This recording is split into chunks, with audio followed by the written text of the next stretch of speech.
Hello friends, कैसे हो? सभी का आदर्श कैरी क्लासेज पे बहुत बहुत स्वागत है। दोस्तों, जैसा कि आपको पता है रोज़ाना आपको सुपर टेट की क्लासें दी जाती हैं। तो आज का टॉपिक है फ्रेंड्स आपका उपसर्ग और क्लास है आपकी 2 यानी कि चैप्टर नंबर 2। तो आप देखेंगे उपसर्ग से जितने भी आपके क्वेश्चन बनते हैं और डिटेल को आप उपसर्ग में समझेंगे कि उपसर्ग होता क्या है, कितने होते हैं, और इसके बाद में देन आपको क्वेश्चन मिलेंगे। क्वेश्चनों के आपको आंसर देना होगा। ठीक है फ्रेंड्स, अगर चैनल पर नए हो तो सब्सक्राइब कर लेना, वीडियो को पूरी वॉच करना और अच्छी लगे तो लाइक और शेयर करना बिल्कुल मत भूलना। सबसे पहले बात कर लेते हैं उपसर्ग की।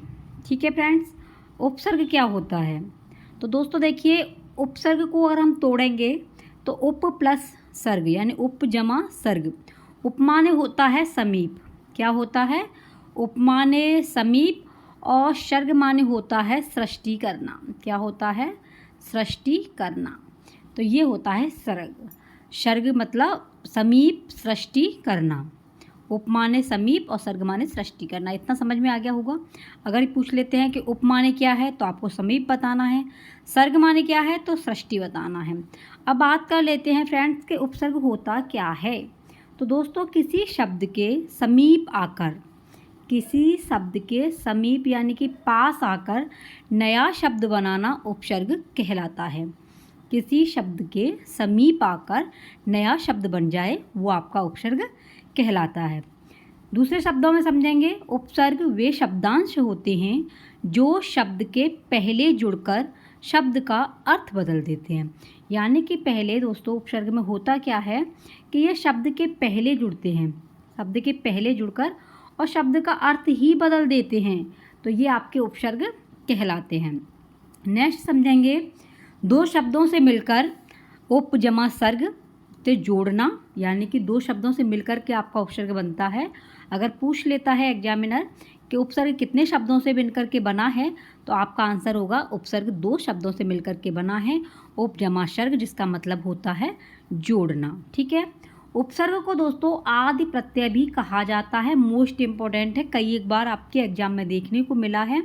यूपी टेट का हो या आपका सुपर टेट का हो, ऑल एग्जाम हिंदी में ये क्वेश्चन बन के आ ही जाता है कि उपसर्ग का दूसरा नाम क्या है, उपसर्ग का अन्य नाम क्या है। तो आपका आंसर होगा कि उपसर्ग का अन्य नाम आदि प्रत्यय है। आदि प्रत्यय भी उपसर्ग को कहा जाता है।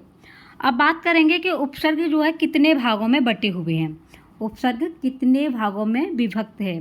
तो दोस्तों उपसर्ग जो है आपके 3 भागों में बटे हुए हैं। कितने में? 3 भागों में। नंबर 1 संस्कृत के उपसर्ग होते हैं जिन्हें तत्सम कहा जाता है। जो संस्कृत के उपसर्ग होते हैं उन्हें तत्सम कहेंगे। हिंदी के उपसर्ग हैं उनको तद्भव कहते हैं।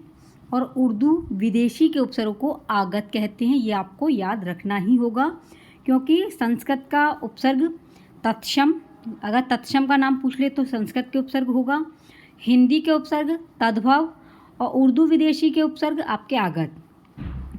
नेक्स्ट है कि संस्कृत के उपसर्गों की संख्या कितनी होती है। तो दोस्तों संस्कृत में उपसर्गों की संख्या आपकी 22 होती है, 22 होती है। संस्कृत के उपसर्गों की संख्या आपकी 22 है। हिंदी में कितने उपसर्गों का प्रयोग होता है? वैसे हिंदी के उपसर्ग होते हैं आपके 41, लेकिन हिंदी में कितने उपसर्गों का प्रयोग, यूज कितने का करते हैं, ये क्वेश्चन पूछ लेता है कि हिंदी में कितने उपसर्गों का प्रयोग किया जाता है। तो आपका होगा 20 उपसर्गों का प्रयोग हिंदी में किया जाता है। संस्कृत में 22 का और हिंदी में आपका 20 का। तो उपसर्ग कितने भागों में बटे हुए हैं दोस्तों? 3 भागों में बटे हुए हैं। और हिंदी में कितने हैं? आपके 20 हैं, संस्कृत में आपके 22 हैं। यहाँ तक आपको समझ में आ गया होगा। अब देखेंगे किस तरीके से हम इनका प्रयोग करते हैं। जैसे अभी, तो इसमें पहले लगता है शब्द के और शब्दांश को बदल देता है। जैसे अभी का देखेंगे तो अभ्युदय, अभ्युत्थान। अव का देखेंगे तो अवगणना, अवतरण। आ का आकंठ, आजन्म। उत का देखेंगे उत्कर्ष, उत्तीर्ण। उप का उपाध्यक्ष, उपदिशा। यानी कि दोस्तों आपके शब्दांश के पहले जो है आपका उपसर्ग लगा हुआ है वही आपके उपसर्ग कहलाते हैं। ठीक है फ्रेंड्स, अब देख लेते हैं हम संस्कृत के उपसर्गों को। संस्कृत के उपसर्ग आपके तत्सम होते हैं। कौन से होते हैं? तत्सम। बहुत ही मोस्ट इम्पोर्टेंट है। संस्कृत के उपसर्ग का दूसरा नाम है तत्सम या तत्सम का दूसरा नाम संस्कृत के उपसर्ग। संस्कृत में दोस्तों आपके 22 उपसर्ग हैं, अभी बताए थे। किंतु निस व निर तथा दुस व दुर में कोई भी अंतर नहीं होता है। अतः संस्कृत भाषा के 20 उपसर्गों का प्रयोग आपका हिंदी में किया जाता है। ये आपको बिल्कुल भी भूलना नहीं है। यानी कि फ्रेंड्स, संस्कृत के कुल उपसर्गों की संख्या 22 है, लेकिन हिंदी में आपके 20 उपसर्गों का प्रयोग हुआ है। ठीक है, 20 उपसर्गों में से कुछ आपके महत्वपूर्ण उपसर्ग आप देखेंगे संस्कृत वाले, जैसे अति। अति का अर्थ होता है अधि, सीमा से परे। इसका जो है उपसर्ग बनेगा अतिवृद्धि, अत्युक्ति, अत्याचार। इसमें आधे वर्ड ज़्यादा आते हैं। अधि, अधिक, ऊपर, श्रेष्ठ, समीपता। अधिकृत, अध्यवसाय, अधिकार। ये दोस्तों आपके संस्कृत के उपसर्ग हैं। ठीक है, ये दिख रहा होगा आपको। ये संस्कृत के उपसर्ग मैं बता रही हूँ, सभी को आपको डिटेल में बताऊंगी। ठीक है फ्रेंड्स, नेक्स्ट है आपका अनु। अनु माने होता है दोस्तों पीछे क्रम समानता। पीछे क्रम समानता, जैसे अनुमान, अनुकूल, अनुप्रास, ये इसके उपसर्ग हैं। अप, बुरा, अभाव, विपरीत अर्थ है इसका। इसका एग्जाम्पल है अपराध, अपहरण, अपशब्द। तो ये रहे आपके संस्कृत के। अब बात करेंगे दोस्तों हिंदी के, यानी कि तद्भव। हिंदी के उपसर्गों को आप देखेंगे। हिंदी के प्रमुख उपसर्ग जो मूलतः संस्कृत से ही विकसित हुए हैं, यानी कि जो हिंदी के जो आपके उपसर्ग हैं वो दोस्तों संस्कृत से ही निकले हैं। जैसे आप देखेंगे एग्जाम्पल के अकॉर्डिंग, अ से निषेध, अभाव, जैसे अपढ़, अलग, अनाम, अजाम, अथा, अनपढ़। इस तरीके से दोस्तों आपके अपढ़ मतलब ये आपके हो जाएंगे हिंदी के। अध माने आधा, अधखिला, अधपका, अधकचरा। अन का देखेंगे, अन माने अर्थ होता है अभाव, निषेध, अनजान, अनपढ़, अनमोल, अनगढ़, अनिष्ठा। उनका होता है एकदम, 49, 69, 39। ये क्या हुए दोस्तों आपके हिंदी के उपसर्ग, यानी कि तद्भव। ये आपको याद रखना होगा। तत्सम जो होते हैं, ये वाले तत्सम जहाँ भी दिखें ये संस्कृत के होते हैं, और तद्भव हमेशा आपके हिंदी के होते हैं। इसे आप नोट कर लेना। ठीक है फ्रेंड्स, अपने नोट्सों को बनाते चलिए। एक आपके जो है सुपर टेट की वैकेंसी कभी भी देखने को मिल सकती है। फिर यही रहेगा कि हमने तैयारी नहीं की, तो आप लोग ऐसा मत करो फ्रेंड्स, अपनी तैयारी करते चलिए, नोट्स बनाते चलिए। ठीक है, नेक्स्ट है आपका आगत उपसर्ग, यानी विदेशी बोलते हैं इन्हें। तो ये विदेशी उपसर्ग क्या होते हैं? हिंदी में विदेशी भाषाओं से आए आगत उपसर्ग मुख्यतः उर्दू एवं अंग्रेजी भाषा से विकसित हुए हैं, जिनमें कुछ प्रमुख उपसर्ग आपके इस प्रकार हैं। उर्दू के उपसर्ग आपको दिखाई दे रहे होंगे कि उपसर्गों को किस तरीके से बोलते हैं। ये कम, कम का मतलब होता है दोस्तों थोड़ा और हीन। कमज़ोर, कमकल, कम उम्र। कमज़ोर, कम अक्ल और कम उम्र। खुश का है अच्छा, खुशबू, खुशदिल, खुशहाल। गैर का नहीं, अभाव। गैर हाजिर, गैर कानूनी, गैर सरकारी। दर में होगा आपका दरअसल, दरमियान, दरकार। तो ये आपके उर्दू वाले शब्द हैं जो उर्दू में उपसर्ग आपके पूछे जाते हैं। क्वेश्चन पूछ लेगा कि खुशबू जो है आपका तद्भव है, तत्सम है, या आपका उर्दू उपसर्ग है।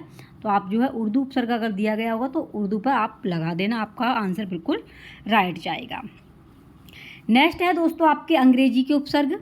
ठीक है, अंग्रेजी के उपसर्ग किस तरीके से होते हैं? जैसे सब का होगा आपका अधीन, नीचे। सब जज, सब कमेटी। डिप्टी का होगा सहायक, deputy collector, deputy registrar. Head का होगा मुख्य, head master, head clerk. Question कैसे आएंगे कि डिप्टी का जो है उपसर्ग कौन सा है? डिप्टी कि अंग्रेजी का, हिंदी का है, संस्कृत का है। तो डिप्टी अगर आया होगा, डिप्टी कलेक्टर, तो आप अंग्रेजी पर निशान लगाएंगे, आपका आंसर बिल्कुल राइट जाएगा। तो ये थे आपके महत्वपूर्ण, बहुत ही डीपली आपके उपसर्ग आपने देखा। अब देंगे दोस्तों इसके आंसर खुद। ठीक है, सबसे पहला क्वेश्चन है कि उपसर्ग शब्द निर्माण किन दो शब्दों के योग से हुआ है? बताइए। उपसर्ग जो है वो किन दो शब्दों से मिलकर के बना है? उत प्लस सर्ग से, उप प्लस सर्ग से, या उन प्लस सर्ग से, या इनमें से कोई नहीं? तो बताइए ऑप्शन कौन सा जाएगा? तो इसका दोस्तों आपका सही आंसर है वो है आपका बी ऑप्शन, उप प्लस सर्ग। ठीक है, B option is the right, बिल्कुल आपका करेक्ट है। अगर जिन्होंने बी लगाया है तो बिल्कुल सही है। नेक्स्ट क्वेश्चन है आपका उपसर्ग में शब्द उप का क्या अर्थ है? यानी उपसर्ग में जो शब्द उप है उसका अर्थ क्या है? समीप है, निकट है, पास है या ये सभी है।